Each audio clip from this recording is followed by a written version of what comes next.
All right, boys and girls, ladies and gentlemen, welcome to another off-season episode of Under the Dome. We just had the NFC Championship game this past weekend. We successfully, because we had Aaron Hughes on last week, we kind of skipped over the Saints' performance in the divisional round. Went straight, and now this week we're going straight to the divisional round in the conference championships, and we can talk about why Minnesota shouldn't have been there in the first place. Because if the Minneapolis Miracle, as they put it, show you that they were there surely by luck, the way the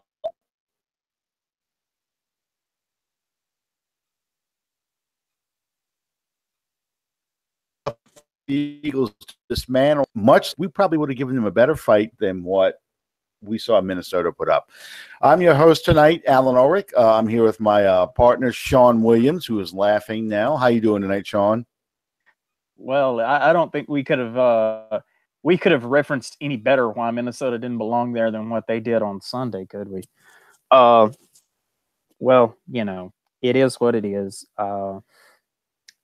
Thank you guys for joining us. We invite you to follow us on Facebook on Under the Dome Podcast.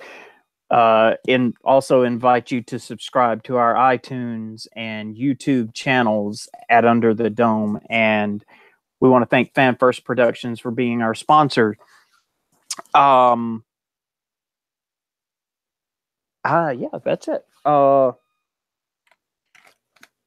Is there any more anticlimactic? Am I the only one in the world that about half an hour into that NFC Championship game, I'm sitting there going, why didn't they play like this last week? Well, they did. They did in the third and fourth quarter. You know, on that drive, we saw that Vikings team. That was a Vikings team that we saw for most of the third and fourth quarter. Really, if two things, and we kind of touched this on this last week, but two things: not being able to convert in that third and one with 25 seconds, 30 seconds left in the game.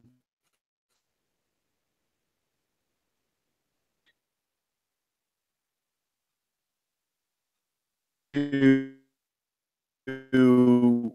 force the Vikings to burn all the timeouts, over 3 seconds left, and get the hell out of there and stuff the ball instead of just conceding the catch and making the tackle inbounds. Do some kind of, I'm going to cut your legs out from under you. You're going to flip and land on your back. And none of it worked. I mean, they got the miracle play, and they were able to win the game and go to Philadelphia, where we got to see 4 quarters of what we saw from Minnesota for 2 quarters. And even I was kind of reading the Vikings news articles Monday, and also the fan commentary, some of the blogs and stuff like that. And I saw one or two things. Number one, arguments over which Vikings loss is worse. An argument Saints fans used to have, or that at the Minneapolis Miracle, because they said it gave them false hope that they thought they were actually going to be able to advance to the Super Bowl and bring it home. So they were mad about that. Well, you saw old-time Viking fans. You saw a perfect storm, as it were, of several different things. I go back to my personal, and I know that you and I differ on the opinion of just exactly how important experience is in the postseason. But I got to go back to that. You've got Case Keenum, who's basically a journeyman. You've got Nick Foles. who is same, but Foles is the more experienced of the two. You've got Zimmer, the more experienced of the two coaches. Of course, you absolutely couldn't tell that from the decisions made in that game. Mm-hmm. The three things, as Troy pointed out during the broadcast, the three things that Minnesota did best to put themselves in a position of being in the NFC Championship game were to protect the ball, to run the ball, and excuse me, and to not make mistakes. And they did none of those three things at all. And on the other side of the coin, you saw a rejuvenated, apparently enhanced version of Nick Foles as compared to what he's shown over the past month. Doug Peterson really had him ready to play this game. Like I say, it's a perfect storm of circumstance and situation came together perfect and most appropriate time, and everything absolutely fell apart for the Vikings at the worst possible time. Yeah, a lot of people, again, going back to the Vikings forums I was reading, a lot of them had the attitude of, well, this is what Minnesota does. You know, they wait to the biggest game of the year to play their worst football. Again, you know, the 1998 NFC Championship game against the Falcons, Gary Anderson doesn't miss a field goal all year. The field goal he misses that could have iced the game against the Falcons, and the defense collapses, allows the Falcons to tie the game, push it to overtime. Morton Anderson wins. In 2000, drops the ball for the Saints. We go to Minnesota. Minnesota crushes us with Chris Carter, and I think it was the last year of Randy Moss with the Vikings. He might have left in 2001. I don't remember anymore. But, you know, then they go to play New York, the Giants, and they get blown out 41-0. Dante Culpepper, I think, against the Saints, he threw for over 300 yards. Against the Giants, he threw for like 78 yards. I think they turned the ball over a total of 7 times in that game, something like that. You know, they call that game the 41 donut in Minnesota. Then in 2009, you know, the game we all know and love, put the ball on the ground 8 times. They turned the ball over 3 times in scoring position, 5 times total. You know, once again, they saved their worst performance for that game. Now, granted, we played well enough to win the game, but played better except at key moments where they kept the Saints and let them hang around. And then the Saints ended up winning that, where they only it was almost like what it was like to watch the 87 Saints Vikings playoff game. They get the quick start, get up 7-0, and then the steamroll happens. That's exactly what happened in 87. We got a quick touchdown to Eric Martin. We take a 7-0 lead, and then it just kind of falls apart from there. Brad Edelman couldn't block Keith Millard to save his life. Bobby Bear killed out there, and next thing you know, there's a Hail Mary, I think, to Anthony Carter. And Anthony Carter also returns a punt for a touchdown. It's been a long time since I watched this game, but I think Anthony Carter also returned a punt for a touchdown. And, you know, before you knew it, the Saints were down 24-10, and then it becomes 31, then 44-10. So same kind of effect, you know, and I think it's because, and this goes to what you were talking about earlier, the Vikings were built to be a team that another team early. They play very much a ball control passing game kind of offense with Case Keenum. Then once they have the lead, they let that defense just lean on people and wear a team out because a team is trying to play catch up and it gets one dimensional. And what the Eagles did was the Eagles took control of that game from the minute Patrick Robinson picks off that ball and does that incredible run back for a touchdown. The Eagles kind of just control what they were going to do all game, and they kept heels. It's the Vikings never could get in that comfort zone of we're going to dictate the game to you, to them. Yeah. In the beginning, I didn't. Well, my two Super Bowl picks were the Vikings and the Jaguars, which we'll get to the Jags in a minute. They took a page out of Saints history as well. Anyway, the Vikings just they never showed up. And hats off to the Eagles. There's people ask me all week who I'm pulling for. There's two people on this team that I really think a lot of, and I would love to see be able to both raise their Super Bowl ring and also raise another Super Bowl trophy. The first Super Bowl would be his first because he got one as a Green Bay Packer. I know Doug Peterson, the head coach of the Eagles, who graduated and played his college ball here at ULM, and also Malcolm Jenkins, former Saint, someone that I personally think a lot of.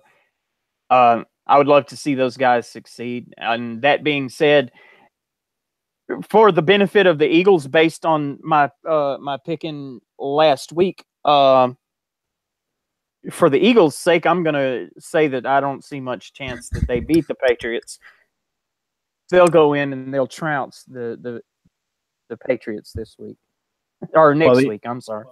Yeah, 2 weeks. Not this weekend, but next. Here's the thing with the Eagles. You know, that's another franchise that's never won anything since 1960. That was the last championship they won. In fact, they beat the Green Bay Packers to win that championship. The only championship game Lombardi lost. And I don't know what kind of Eagles team is going to show up. One thing I learned this playoff game or this playoff season, at least for the NFC, and I'm going to discount the Rams because they're inexperienced, but the importance of having home field advantage and the importance of getting that first and second seed, that bye, because you have a week off and the other team emotion, and they are coming in. I don't want to say sharp. Not as sharp, but I want to say they're more worn down by the season because they didn't get off to prepare and focus. And it's a lot easier to go to the Super Bowl winning 2 games instead of 3, at least on the NFC side. I think both the Vikings and the Eagles benefited a lot of that home crowd, especially where that comeback was happening against the Vikings with the Saints. Very reminiscent of the Washington game. If the Saints were playing that game, that same kind of game, instead of in Minnesota, I think they win that game by 10 points. The crowd makes that much of a difference. And, you know, they fed off of that energy, especially the first half with the Vikings. They really fed off that energy and got the Saints down, and the Saints expended a lot of energy to get back into that game. You could see that emotion was missing on Championship Sunday when they went to Philadelphia. Philadelphia had the emotion. Every time something good happened to them, they just seemed to get more and more confident, more and more emotional, more and more into the game. So I don't know if that's going to carry over to the Super Bowl because, once again, you've got the same team representing the AFC last year, so many years in a row, because the AFC has basically been boiled down to about 4 teams. And Jacksonville was an unusual example of going to the AFC Championship. Generally, the game is or has been Brady, Peyton Manning, Ben Roethlisberger, the Napoleon Dynamite of the group, coming in as doing. So no Peyton Manning this time around. Obviously, been gone for a couple of seasons. So this year it was Blake Bortles. Bortles playing the NFC would not stand a chance. He would know when that team would not be in the playoffs with a Blake Bortles at quarterback. But in the AFC, he had a much better chance because of the division, the conference he's in, and the division he was in. That's not to belittle the Jacksonville Jaguars defense. It's just that in a quarterback-driven league, building a team like an 80s Bears, even to an extent Redskins kind of team, that is still going to work in the AFC. That does not work in the NFC. And we saw why in that championship game. And I know you were pulling for the Jaguars to win that game because I didn't see any way whatsoever that the Patriots should win that game. Unless I said there was 2 scenarios, and one, as ludicrous as it may sound, I don't think I'm surprising anyone by blowing the whistle that, hey,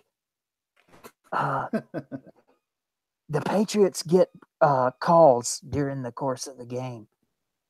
Does that surprise anyone? They do. The last month of their season, they went undefeated thanks to, anyway. Jacksonville has been on a very good roll. But as you and I were texting back and forth towards the end of that game, when it came right down to it and the game was on the line, Jacksonville needed an elite quarterback to make an elite throw, and Bortles just was not the man to do that. And I think that point is very, very valid in this conversation. Now, again, as long as we're on the subject of elite quarterbacks, I want to go ahead and I want to anger every NFL fan out there that has bought into this awful narrative that's been going on. Tom Brady, he has stitches in his hand. Oh my God, he's lost Gronkowski. He's had to overcome. Look, I'm going to break it down for you. I got respect for what the man has accomplished. Watch this show for any length of time knows that I absolutely despise the very existence of Tom Brady. I don't like the guy. I don't like him as a quarterback. I don't like him as a player. I don't like him as a person. Have absolutely nothing for him. He's the GOAT. Well, he needs to go out there with his horns and butt something. Hate the most about Tom Brady is how this agenda-driven media diminishes everything that a player like Drew Brees does to perpetuate this narrative that Tom Brady is so superior. Tom Brady, now y'all wrap your minds around this. I'm fixing to drop some knowledge here. Tom Brady, outside of the AFC East, Tom Brady, take him out of New England and drop him in the NFC South, he would be just another damn quarterback.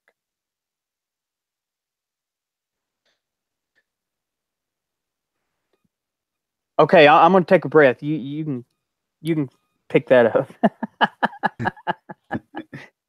This is what I was telling you before. In the divisional round play, in that comeback for the Saints, it's 4th and 10.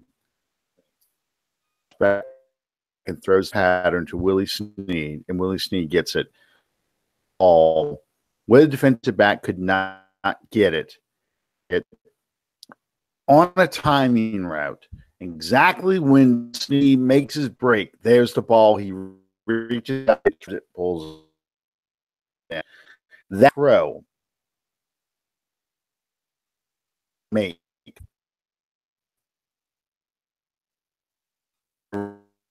regular basis. The kind of throw that Blake Bortles, he puts that ball, and technically that was pass. Felt it was pass interference too, but that say it was Stephon Gilmore. I don't think it was Gilmore. Yeah, it was Gilmore. That jumped. Yeah. And he granted Lattimore got away with the Falcons too,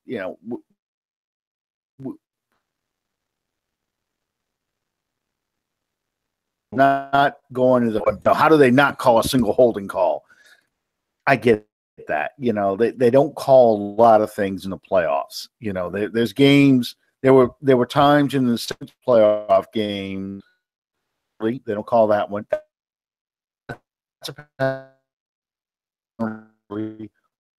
Oh, we got away with one there.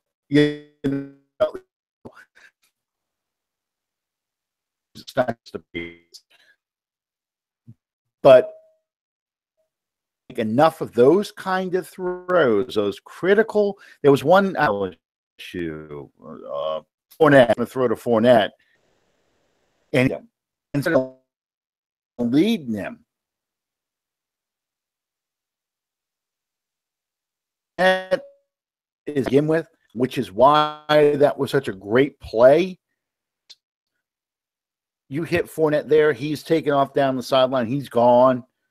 Covering him, good throw. So why they lost that game, and it's what I was telling you when we were off the air before. When you are playing Tom Brady, especially in New England, Tom Brady, and you have a 10-point lead, or whatever your lead is, let him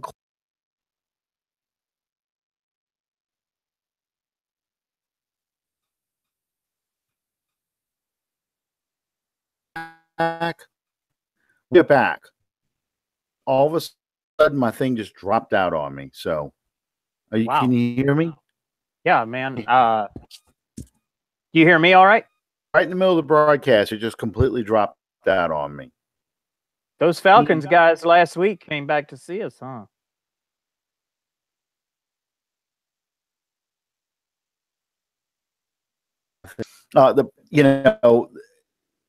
On Tom Brady, you have to keep that lead. You can't let him feel like he's getting close. Yeah. Down and gets within 3, score a touchdown and get it back to 10. So the clock works in your favor, because if you give him an opening, he's going to beat you. And that's what elite quarterbacks do. And that's what makes Brady an elite quarterback.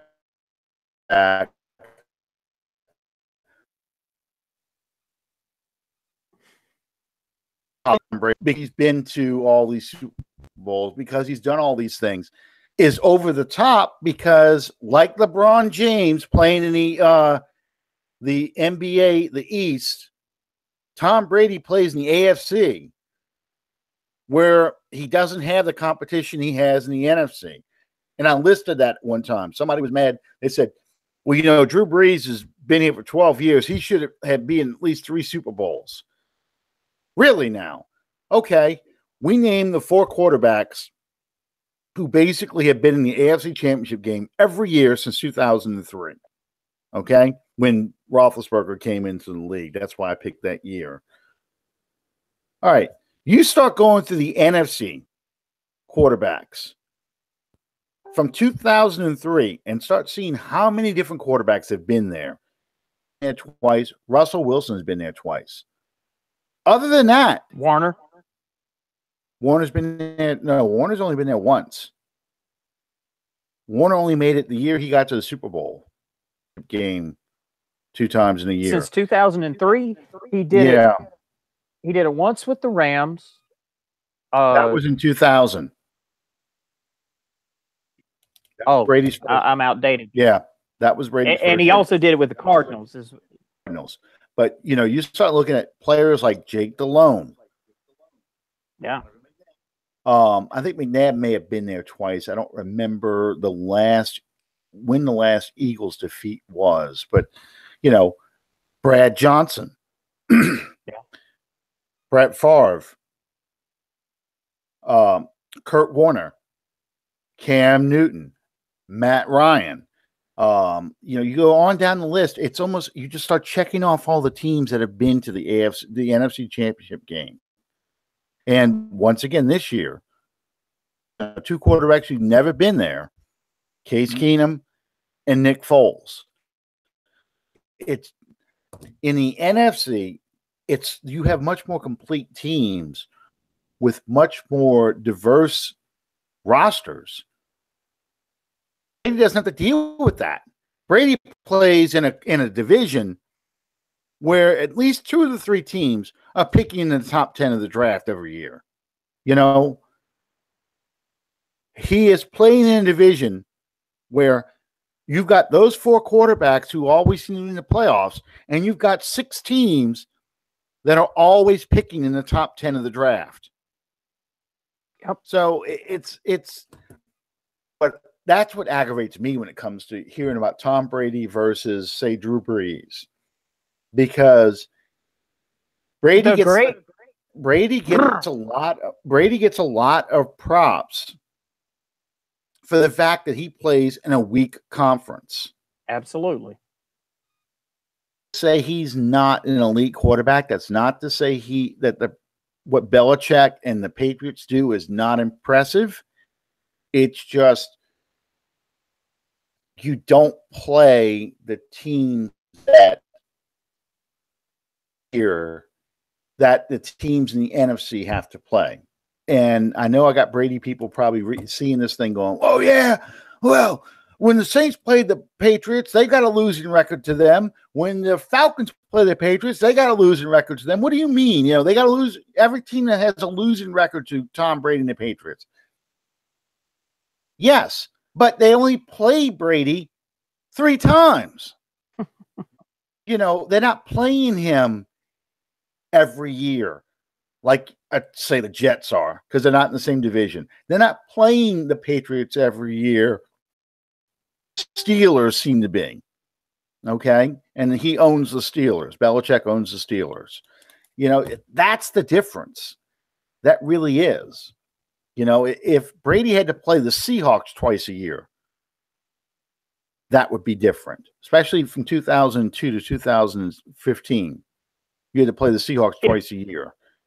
If Brady had to play anybody besides the Jets, the Dolphins, and the Bills 3 times a year, it is what it is. The league is set up the way that it's set up, and whatever. But before the first snap of the first preseason game, when you can kind of mail it in that the Patriots are going to be representing out of the AFC Championship. And then, on the way and when they get there or when they get in the Super Bowl, teams just bend over and give it up and choke. Tom Brady, way too much credit. And guys like Skip Bayless come on the air and talk about how Tom Brady is more clutch than Michael Jordan. Really? You need to step away from the meds, buddy. Well, the media loves the fact that the narrative of playing with that this guy is the greatest player to ever play the game. They do it with LeBron James. They did it with Michael Jordan. They did it with Tiger Woods. They do it, that's just the nature of, whatever sport you want to pick. That's just the nature of, especially because so much of sports media today has become the talk show format. So it becomes hyperbole. It becomes promoting stars. It becomes promoting events. So they are going to promote these athletes as the greatest ever, knowing that it aggravates at least half of their viewing audience. If this was a basketball show, we talked about LeBron James, we could have people all day saying, LeBron sucks. He's not that great. And then you got other people going, no, LeBron's the greatest player who ever played the game because he's been to these many finals and he's done this and he's done that. And, Steph Curry's another one. It just fuels that discussion, that debate. And then the best part about these debates, or the worst part, depending on your point of view, is then you start comparing eras. We'll do this if he had to play the bad boys of the Detroit Pistons. Or LeBron wouldn't be doing this if he had to play against Michael Jordan, Scottie Pippen, and the Worm and the Bulls and that team. He had to play against Magic time in Lakerland and against the Celtics when you had Bird and you had McHale and you had, just go on and on and on. Eras of basketball. And so, that's really what, and you just see that with Brady now. Brady's the GOAT. Okay. He may be the GOAT of this era, but he doesn't call his own plays like Johnny Unitas did. He didn't invent the 2-minute drill like Johnny Unitas did. He didn't invent timing patterns like Johnny Unitas did because it was already there. They don't call their own plays anymore. The offense is far more complicated. But John Unitas, field general, he didn't have to face. He did this in the free agency era. Okay. So he didn't have to face a steel curtain defense or the 85 Bears or the 86 Giants, Redskins of the Hogs era. He didn't have to face offenses like that or defenses like that. Against the Dallas Cowboys. But it's a different era.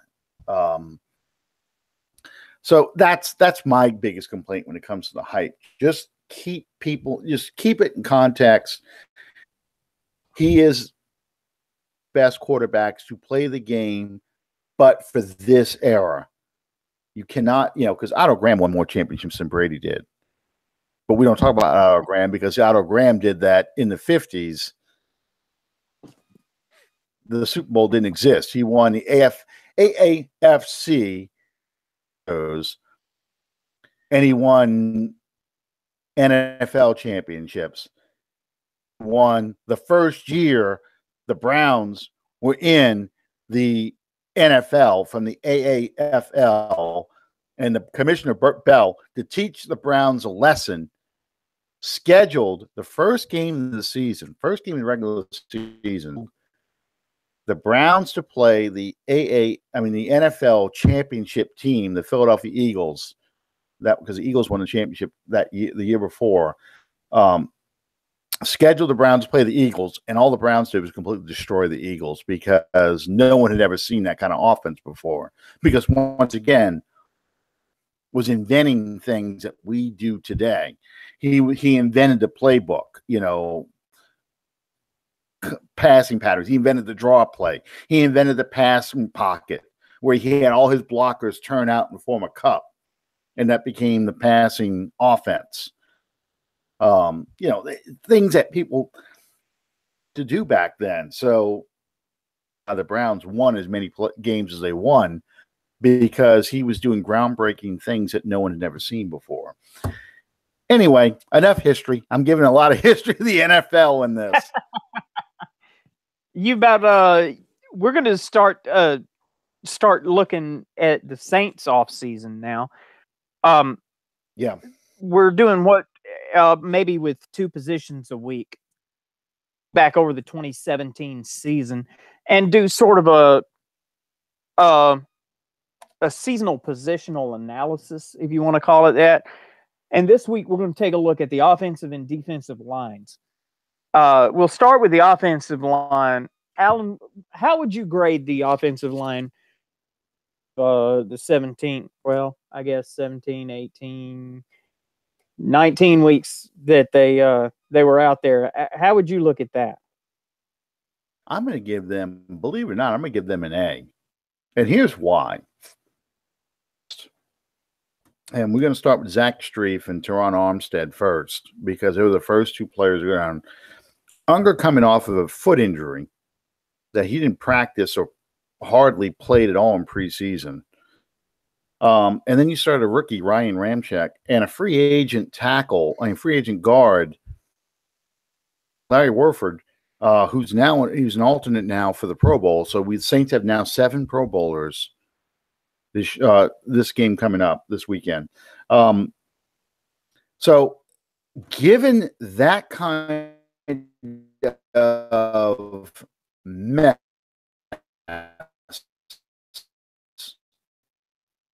offensive line, combined yards, okay, Kamara got 14 touchdowns. Ingram got 12, I think. You had once again, Drew Brees, even though he didn't have to throw as much, he still was most accurate quarterback in NFL history. In both the Carolina game and in the Vikings game, and even against the Redskins, when it was time for Drew Brees to make some big plays, he made the plays because he had incredible pocket protection. So, yeah, I'm going to give them an A. The Saints still need to address the offensive line problems because I think Zach Strief is basically done. I'll be surprised if he comes back next year. We have to decide what we're going to do with Celino. It's Clemente. Senio Clemente. Clemente, I believe, is a free agent. He may be seeking a starter's job, but he is probably the best sixth man in the league right now for the Saints. And we really need to keep him on because if you think about all the positions he's played, he is the ideal swing tackle, swing guard. And I don't think the Saints will be as lucky if they lose him. If someone goes down to injury, having someone else slide in and take that spot. And then, of course, there's the issue with Armstead. Armstead's probably one of the best left tackles the Saints have had since Willie Roaf.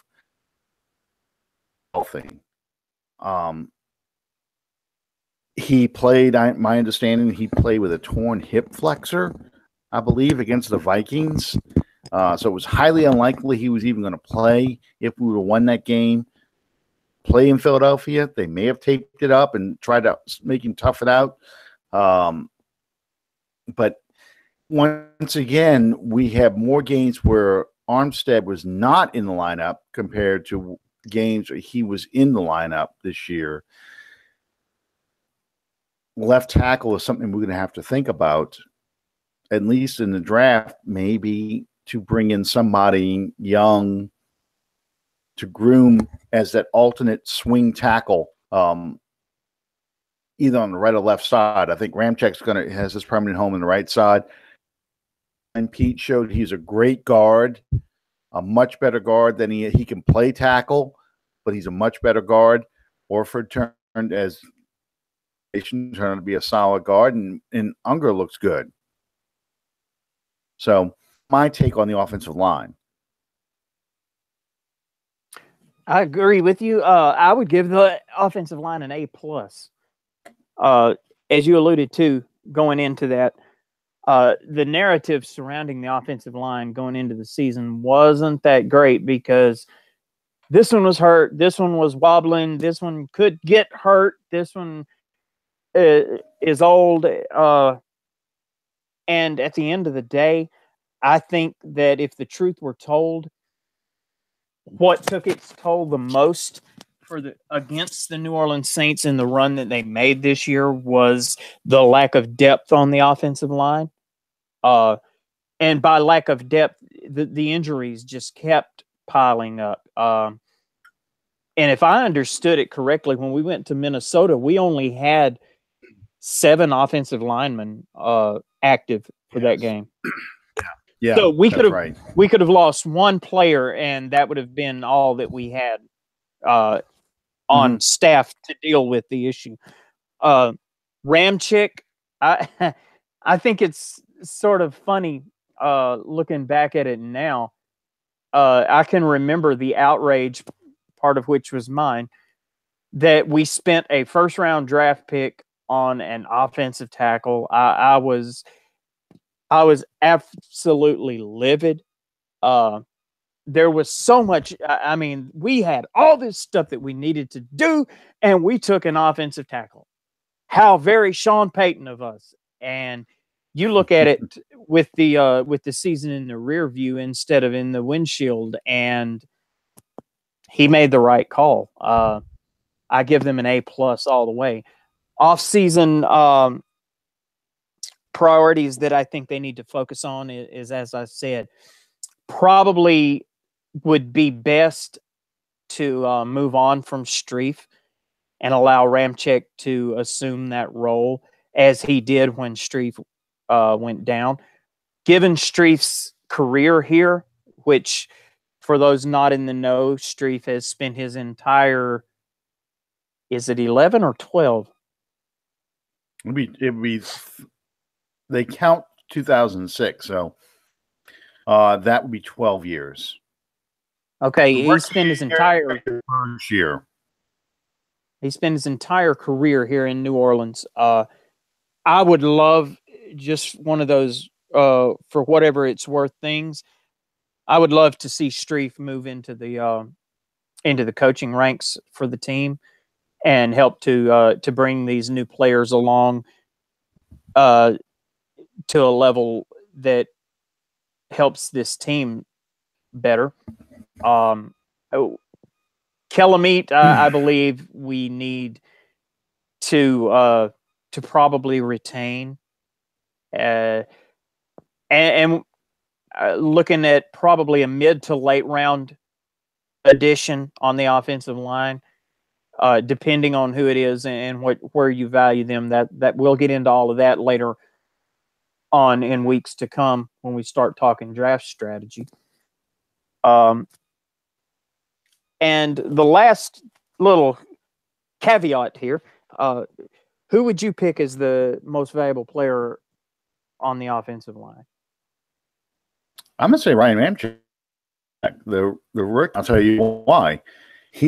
Unger made every snap, but Ryan Ramczyk coming in as a rookie, he played, now if you remember right, in the first Minnesota game, first game of the season, he played left tackle. Then they moved him to right tackle.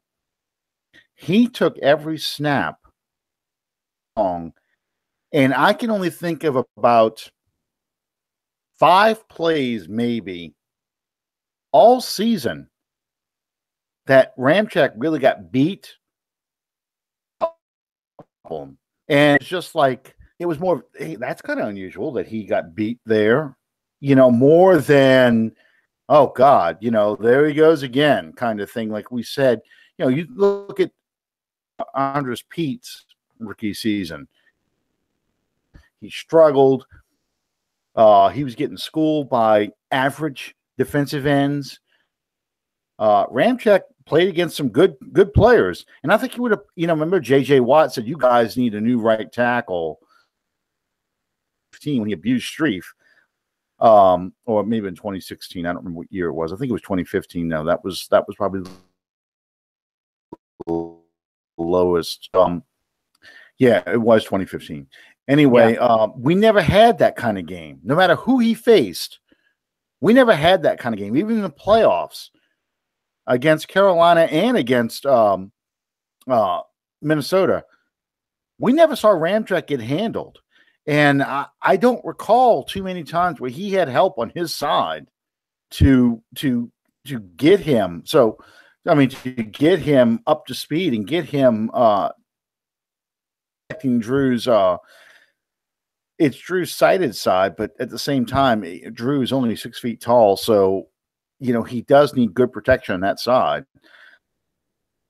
Very effective running the screen on that side. You saw a lot of plays with Ingram and Kamara where they've gone to the right side to get behind Warford and Ramczyk. So for a rookie, that's why I'm gonna give him the MVP, because I just think the future is very bright and the arrow is pointing up for that kid. I would pick Ramczyk as well. I would pick it with maybe a secondary co-MVP being Pete. The only reason that I would select Ramczyk over Pete is due to the fact that Pete got hurt so late in the season, and Ramczyk actually wound up logging more snaps than he did. But you got to remember exactly what kind of role Pete had. He started out as a guard, and anytime down, he swung out to the tackle position, and Kellamite came in, and one thing and another. But my first vote would have to be for the rookie as well. For an moving over. There was never an oh shit moment when it came to. And you think about it, though. I mean, it's funny, but you never went, oh shit, so and so's hurt. What are we going to do now? We never had to see. We never had to see Bryce Harris. He never played in a regular season game all season. So, again, hats off. I mean, that's just what was. Pete was the last wall of defense against the Bryce Harris virus that would have infected the entire offensive line. And again, that's why I would agree with you on a co-MVP. When Pete kicks out the left tackle, we never said, oh, shit, Pete's at left tackle. It was like, oh, okay, Pete's at left tackle, we're good. Playing guard, he was killing people. If you look at some of the big runs that Ingram had, and I know we got to hurry up and get to the defensive line, but when you look at some of the big runs that Ingram had, when you had Armstead and Pete in there side by side, Pete was blowing people out. Yeah. And Armstead was getting out there quickly and knocking people on their backside. One play that Drew Brees ran in against Buffalo, I mean, that's a great example. Pete Armstead comes running out there, and there's nobody left to block except some poor defensive back, and he just shoves him into the stands. And then Pete, and Brees goes and scores. I'm telling you, speaking as a cornerback, in case I look up and I got my bead on Drew Brees, and he's flanked by Teron Armstead, I'm negotiating. I am not assuming that battle. Yep. Well, moving over to the other side of the ball, what kind of grade would you give the defensive line? I'm going to give them a B plus. I would give them a B minus, but I think they played better than that, considering what we went into the season with. And I'll explain what I mean here. Okay, we already know that Cam Jordan for pro, he played all pro level. Cam Jordan is great. The biggest question we had was on the other side. Who is going to step up and be that pass rushing defensive end? And a lot of people were pissed off. Addressed that until the last pick of the third round they had when they took Trey Hendrickson. And you're like, okay, so we're relying on Okafor? Oh, great. We're not going to be able to do – then, Fairley's got a heart condition. He's going to be out for the year, probably ended his career. Well, shit, that's 5 sacks from last year, 5.5 sacks. Where is that going to come from? That's why I'm giving him a B+, because not only did Okafor exceed all expectations and play extremely well as a defensive end opposite Cam Jordan, you had that Detroit game where it seemed like everybody was knocking down passes. I thought Onyemata really grew up a lot this past season. And in that rotational role they had him playing, kind of what they had in mind fairly did Onyemata. You saw Onyemata come in and get more and more snaps and make more and more plays as that season went on. So, that was good. Davison was solid. I thought Rankins took a step forward. It took him a little while to get his feet under him. This is his first year playing every game. He missed the first, 8 or 10 games with a broken leg. So, you saw Rankins take a step forward and show more. Unfortunately, when Okafor got hurt, they put Rankins out on defensive end a lot. So that's kind of really not his position. But the defensive line is still thin. So give them a B plus and not an A or an A minus or anything like that, because yes, we got more sacks. Yes, we got more pressure in key points of the games.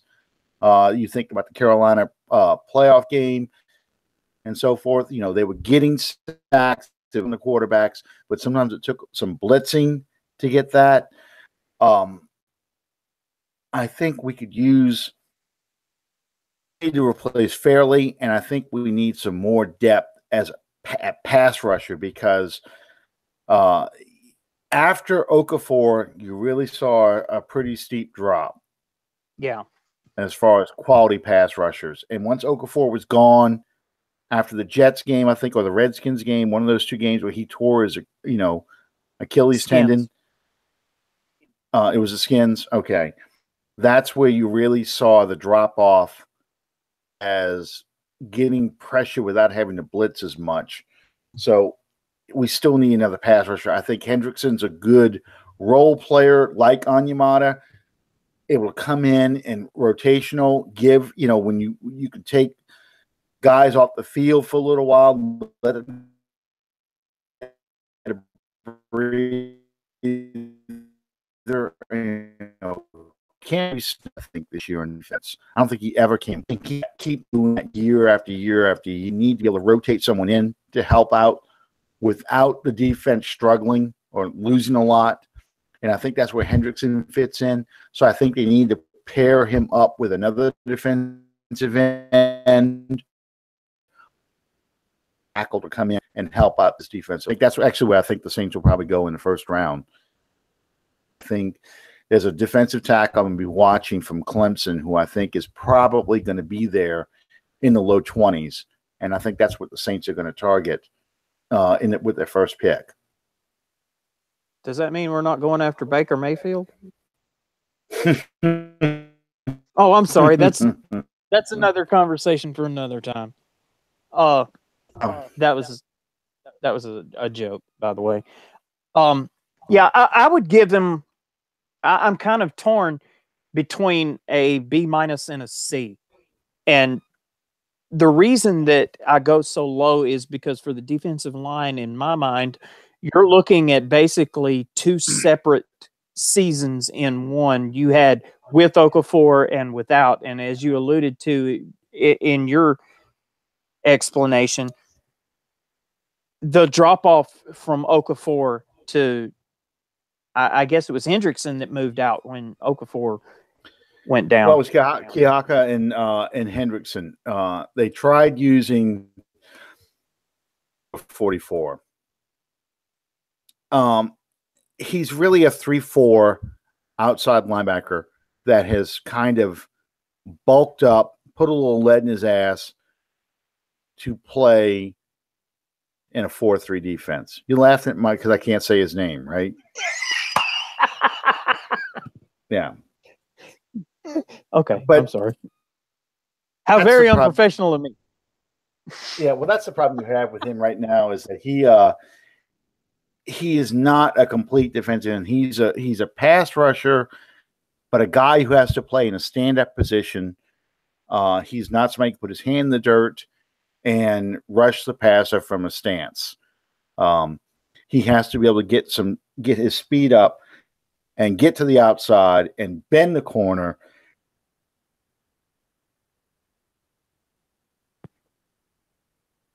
try that bull rush on a tackle, you could just see him getting engulfed. So that's where I think, and then Muhammad, the 6th-round pick from this past year, I think he's just way too raw. Yeah. And I think when the Saints tried to put him out there, they could see that he was having a hard time because he doesn't know how to use his hands. He doesn't know how to develop leverage. He didn't get enough of the skill. He would be an ideal, again, we'll go back to basketball, D-League player. You need to have a developmental league for a guy like him, talent, but he needs to have the reps. He needs to have coaching, the experience too, but he needs to get out there and practice learning how to use his hands, learning how to get his hands free, learning alternate moves to get to the quarterback other than the speed rush or the bull rush, how to spin. Yeah. That's basically the same thing that we got when we got Onyemata. Yeah. It's just when Onyemata came in, he was more of a sponge for everything that was being thrown at him, I would assume. But I mean, the book on Muhammad coming through the draft was that, yeah, he's a talented player. He does this, he does it, but he played 1 year at Miami. There's a reason for that. And that has ramifications moving forward to do it at the professional level. It's not just going to be, that's not important. We'll just move right along. These guys, you're lining up against a guy that does nothing 24/7, 365 days a year, but learn how to knock you on your tail. So you got to up your game and up your ability and get to be a professional at what you do just as much as what they're doing back at you to prevent you from doing what you're doing. Yeah. He needs a lot more tools in his tool chest. That's the easiest way to put it.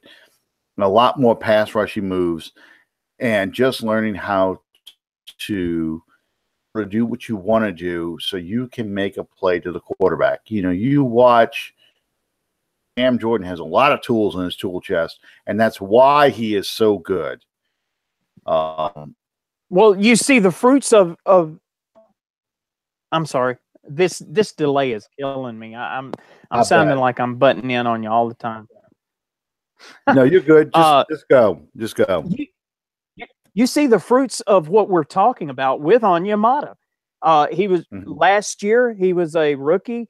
You may have seen him. I count on one hand the number of games that he played in during the course of the year, and you look at the impact that he's making now after having gone through a full off-season program of training, coaching, the whole 9 yards. And I think that given what you saw in the preseason out of Muhammad, it was impressive, but as people have been really quick to point out, he was getting sacks over guys that are sacking groceries a week later.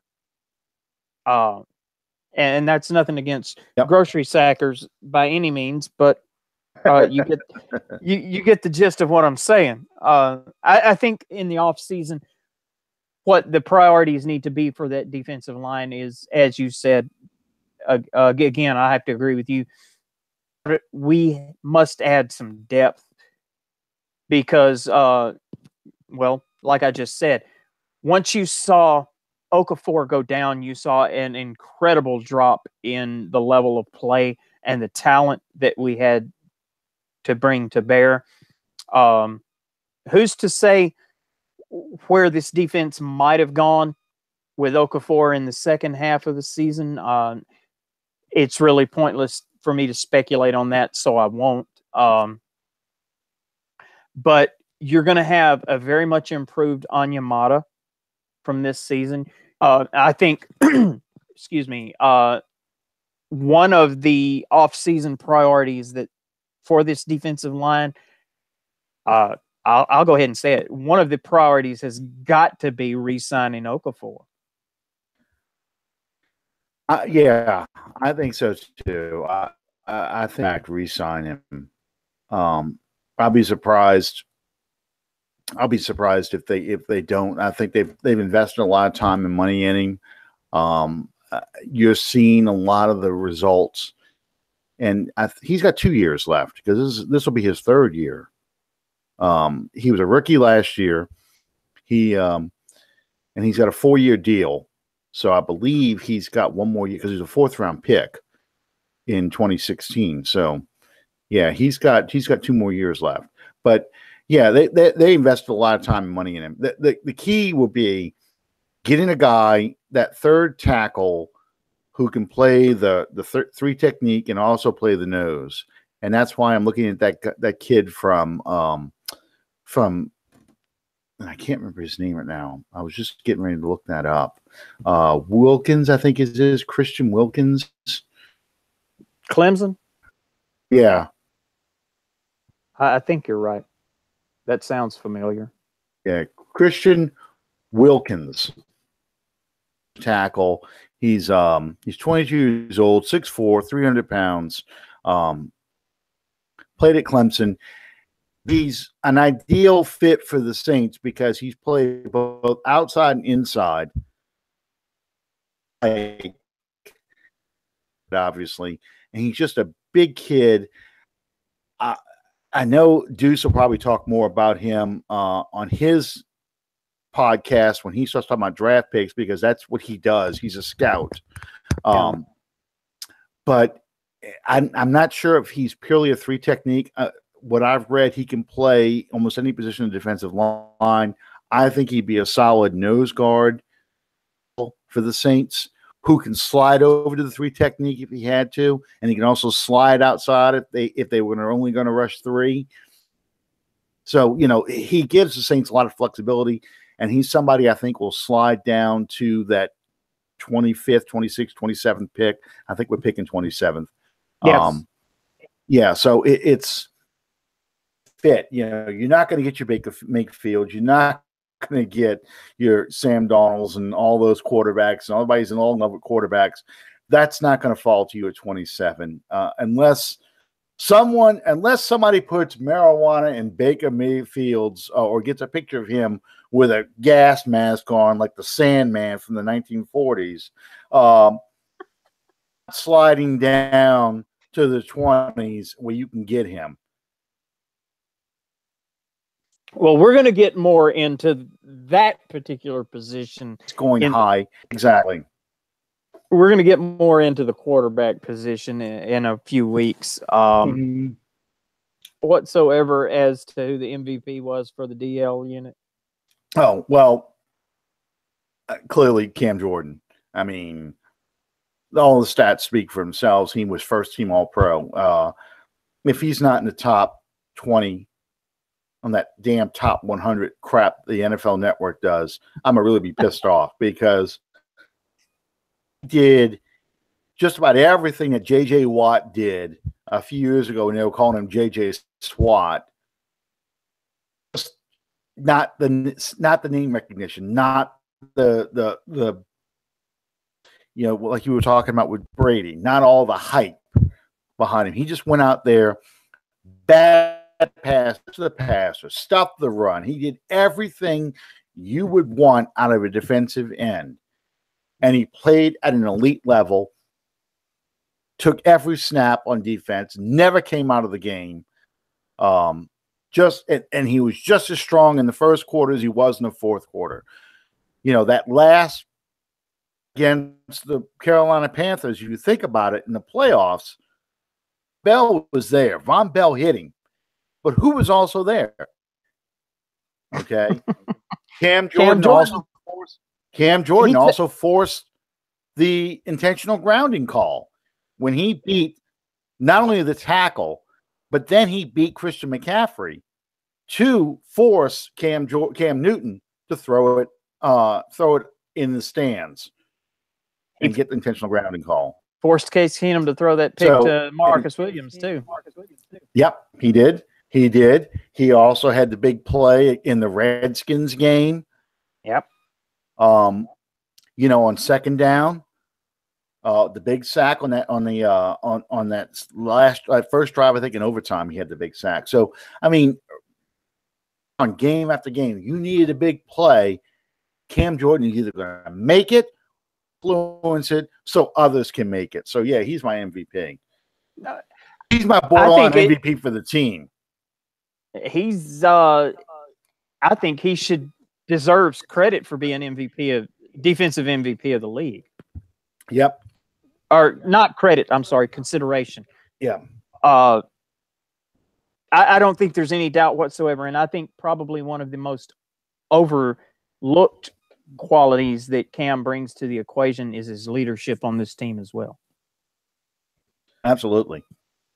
He if you want to know why that defense and those rookies grew up the way they did, yes, I'll give credit to the coaching too, but that's Cam Jordan's group. Whenever they do that pose, that bonk gang, whatever that stuff was, they were doing that bonk gang. It was in every picture. Cam Jordan. I mean, that was his boys. That's his guys. That's right. So absolutely, I could go for an entire team of Cam Jordans. And he's funny on Twitter. He talks shit on Twitter, so it's funny. He's very entertaining. He does these drop-ins when Dion pops in on Ingram and Kamara. Excuse me, Kamara. They say it both ways. He says it Kamara, and I want to respect his wishes. As long as he plays the way that he did, I'm gonna give him his props, and I'm gonna do just exactly what he wants done. His mom says Kamara. I'll say that though. His mom says Kamara. So, and that's an interesting tie-in because next weekend, I'm trying to. This delay is killing me. Next week we're going to discuss running backs and linebackers on the positional analysis. Yes. Okay. Well, then that's the good and the bad. We start talking about that because. Yeah, it's going to be hard for me to do an MVP for the running back. For the linebackers, I already have in mind who my MVP is going to be, and he may surprise a couple people. I don't know. I just thought he was the best playing linebacker. Stephon Anthony? Yeah. And see, you're talking about drafting another Clemson player, and the first thought that came in my mind was, let's see, past history, Stephon Anthony, Spiller. Yeah. Well, who else you got? I think Dabo may be dumbing down the playbook a little bit. Somebody has a football IQ above room temperature. So, I mean, I think he's good enough. So, anyway, we'll talk more about that. Like I said, that's just an initial thing. The draft books haven't come out yet. I don't even know where this kid's rated. I just saw he was rated, bottom of the first, top of the second. Well, that's right where the Saints are picking. So, yeah, I'm going to pick a guy who's at least on one draft board. That's where he is, but it'll change. So, that's just my initial feeling. Anyway, thank you guys for sticking with us. Next week is a Pro Bowl. Sean Payton is coaching that Pro Bowl team, unfortunately. It'd be a lot better if he was coaching the Super Bowl team, but that's beside the point. Prevent defense. This is the sign for prevent defense. Yeah. 7 Saints are in the Pro Bowl. Goes on during the Pro Bowl for free agency. So one of the things that the Saints are weak right now on is getting that number 2 receiver. I'm not saying they're going to be recruiting the number 2 receiver at the Pro Bowl, but it's a great way to talk to potential free agents and see. Unless they pull out. With us. Yeah, unless they pull out. But we'll see. Inside joke. Anyway, sorry. Yes, we'll talk a little bit about Pro Bowl. I'll be surprised if I watch any of it. But we'll talk a little bit about Pro Bowl next time, and we'll talk more about a lot more about the Super Bowl, a lot more about the player positions, and then we'll start teasing the draft. And before you know it, free agency starts in 3 weeks, 4 weeks? Jeez, I haven't even looked that up yet. I think around the 22nd of February, because I know Mardi Gras is already around the corner. We've got the first set of Mardi Gras parades starting this weekend. The next weekend is the official kickoff of New Orleans Mardi Gras parades. You know, they have that Friday, Saturday, and then Wednesday, Thursday, Friday, Mardi Gras weekend, and February 13th. This year's flying by. I can't believe it. So, yeah, we're almost to the off season. So, and that becomes free agency time. So we'll talk more about that next time. So thank you guys for sticking with us as always. Went over time. But we'll see you next time on Under the Dome. Good night, everybody. Good night, everybody.